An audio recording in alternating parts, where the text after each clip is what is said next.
Winston Churchill was Britain's voice of defiance during World War II. His words rallied a nation, steadied an empire, and echoed across history. But few people know this. The man famous for his speeches was terrified of speaking in public, not because of stage fright, but because he feared losing control of his own voice. As a young man, Churchill struggled with a severe speech impediment, often described as a stammer or lisp.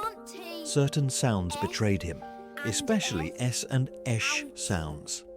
When he spoke unprepared, his words could tangle, hesitate, or collapse altogether. At elite schools, classmates mocked him, teachers doubted him.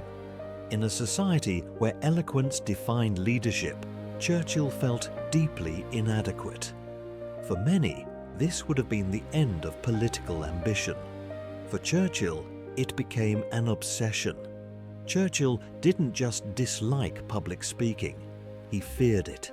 He feared standing before Parliament and freezing. He feared being exposed as weak. He feared that one broken sentence could destroy his credibility forever. And unlike many fears, this one never fully disappeared.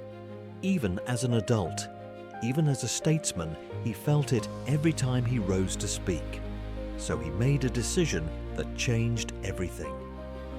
Churchill trained his voice the way others train for war. He practiced speaking alone for hours, reading poetry aloud, exaggerating sounds, forcing clarity. He wrote speeches slowly and deliberately, sometimes rewriting a single paragraph dozens of times. His notes weren't just words, they were instructions, pauses, rhythm marks, emphasis cues. Every sentence was engineered to sound natural, even though nothing about it was spontaneous. What sounded like effortless courage was actually disciplined control. In 1940, Britain stood alone against Nazi Germany. The nation needed certainty, confidence, hope. Churchill delivered speeches that defined the moment. Fight on the beaches, we shall fight in the fields and in the streets. We shall never surrender.